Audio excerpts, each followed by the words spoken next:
Para todo sempre seja louvado, exaltado e enaltecido o nome daquele que é a imagem de Deus. Ele que é a luz do mundo. Ele que é a luz verdadeira. A nossa Páscoa. Jesus Cristo que é a pedra angular, a pérola de maior valor. Ele que é a raiz de Jessé. A ele rendemos toda a honra, toda a glória e toda a exaltação.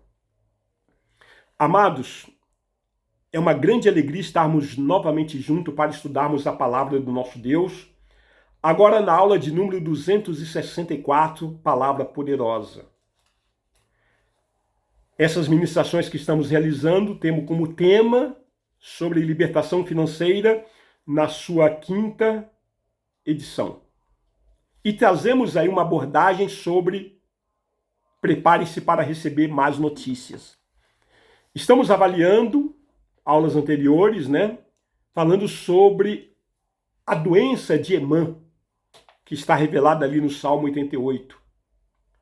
E ali dentro de um panorama estávamos trazendo sobre a condição de termos que aceitar, vindo da parte de Deus, não apenas o bem, mas também o mal.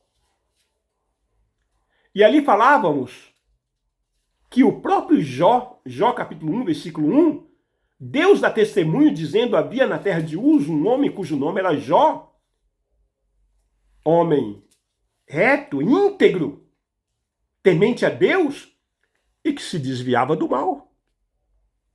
O que nós percebemos, queridos, é que Jó entendeu isso e por ele ter entendido isso, ele disse, aí no capítulo 1 mesmo de Jó, versículo 20 e 21, então Jó se levantou, rasgou o seu manto, rapou a cabeça e lançou-se em terra e adorou.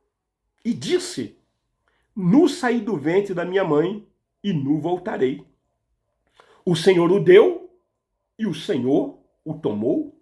Bendito seja o nome do Senhor. Queridos, o que é impressionante é que exatamente por isso que Emã ora.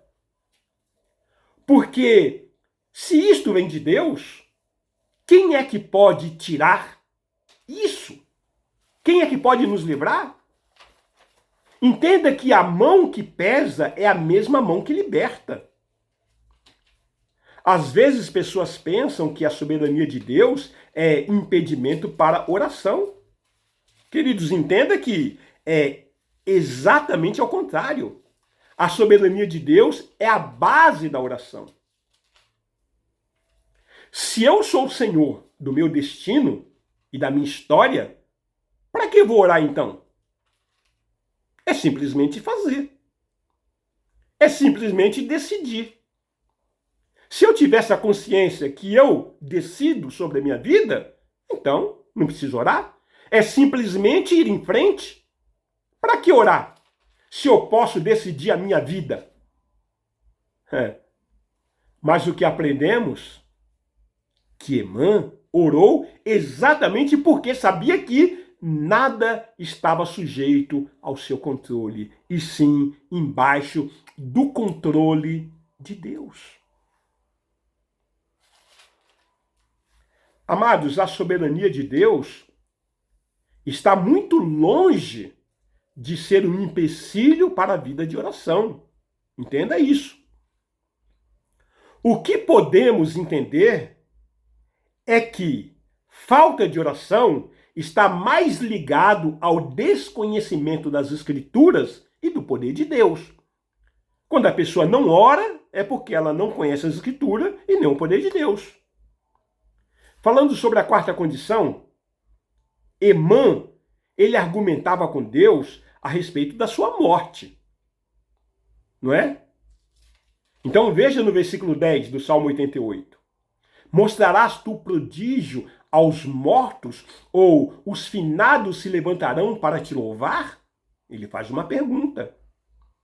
Aí entra no versículo 11 fazendo outra pergunta. Será referida a tua bondade na sepultura? Aí continua. A tua fidelidade nos abismos? Ele entra no versículo 12. Acaso nas trevas se manifestam as tuas maravilhas? E a tua justiça na terra do esquecimento? Queridos, Emã aqui não argumenta sobre o que acontece depois da morte, e sim sobre a existência dele aqui nesse mundo. Entenda isso. O que Emã está perguntando a Deus é o seguinte, vamos entender. O que Emã está perguntando a Deus? Deus, os mortos veem os teus prodígios? Resposta, não. Deus, os finados se levantam e formam um grande coral para te louvar? Resposta, não. Senhor, os que morreram se levantam da sepultura para pregar a respeito da tua bondade? Resposta, não. Os que morreram e estão nos abismos vêm a este mundo falar da tua fidelidade? Resposta, não. Acaso nas trevas da morte se manifestam as tuas maravilhas? Resposta, não. Eles podem falar da tua justiça na terra do esquecimento? Resposta, não. Queridos, a terra do esquecimento é o cemitério. É lá que as pessoas são esquecidas. Elas morrem e aparece todo mundo pro enterro, pro velório, né? Inclusive levam flores. Um ano depois, alguns vão à sepultura. 2 anos depois, alguém se lembra e vai levar flores. A partir do 3º ano, daí em diante, só vão quando lembra. É a terra do esquecimento. Isso sem contar que tem alguns cabeções aí na sociedade global, né, que cremam os corpos e jogam as cinzas no mar, que é para não ir nunca. Esqueceu de vez. Então, Senhor, o que é que o Senhor ganha se eu morrer? O que ele está falando é isso. Se eu morrer, o Senhor vai perder um adorador. Se eu morrer, Senhor, o Senhor vai perder um pesquisador. O Senhor vai perder um pregador. O Senhor vai perder um obreiro. Senhor, se eu morrer, o Senhor vai perder um conselheiro. O Senhor vai perder um intercessor. O Senhor vai perder alguém que está cuidando das tuas ovelhas. O Senhor vai perder a carne de alguém que está transportando o teu espírito. Senhor, se eu morrer, o Senhor vai perder um missionário. E eu sei que o Senhor é um Deus zeloso. Zeloso com a tua glória. E se eu morrer, vai ser um a menos. E eu sei que isso não interessa para o Senhor.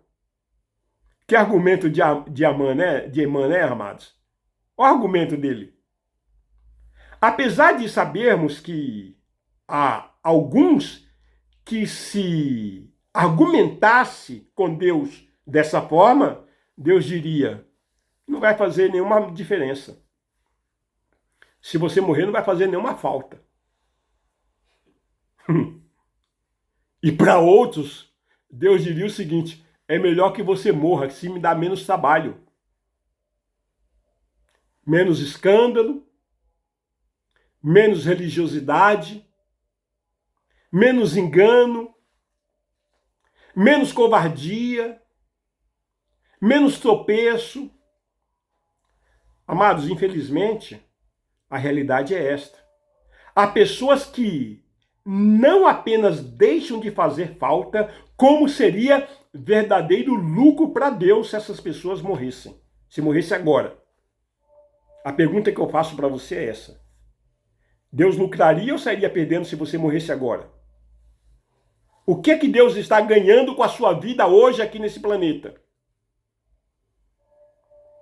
Tem pessoas que só estão cuidando dos seus sonhos, dos seus projetos, das suas realizações, do seu estilo de vida.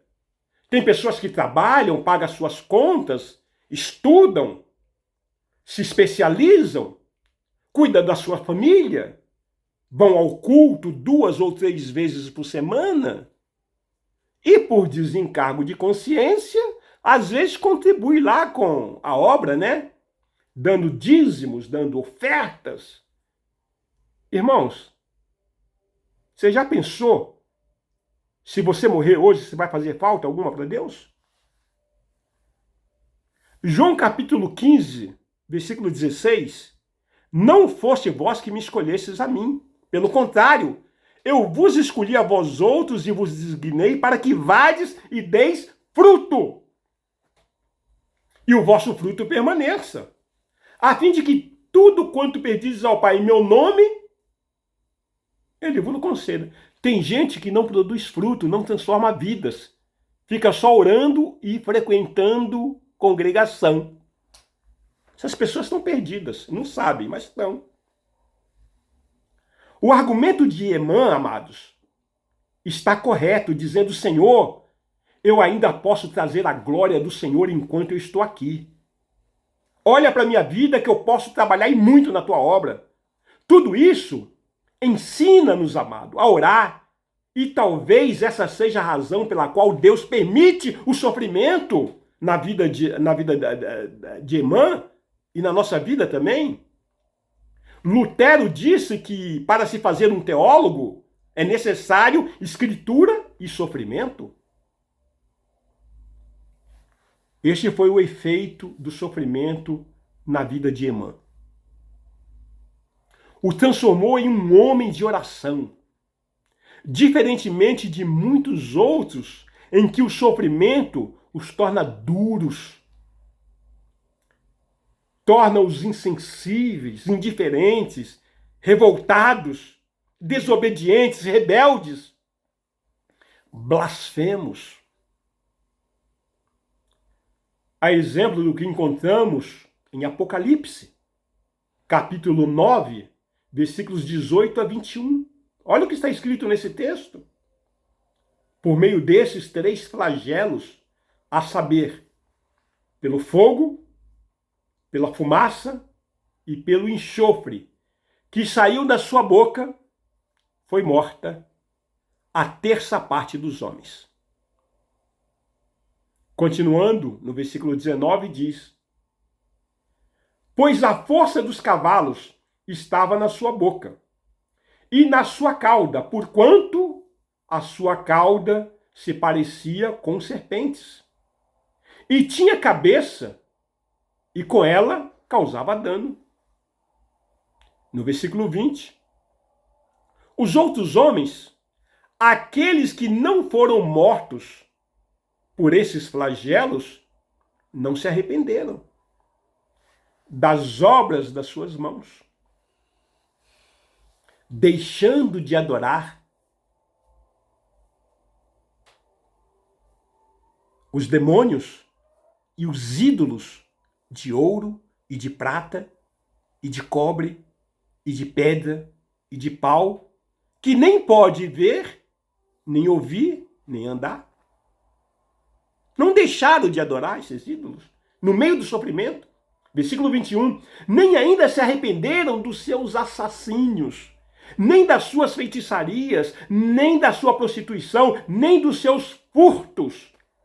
Há pessoas, amados, que no meio do sofrimento se lambuza mais no pecado. Apocalipse 21, versículo 16, continuaremos a partir da próxima aula, a partir desse ponto. Que Deus lhe abençoe grandemente e que o Espírito Santo molde na sua vida aquilo que é a vontade dele, em nome de Jesus. Até a próxima. Amém.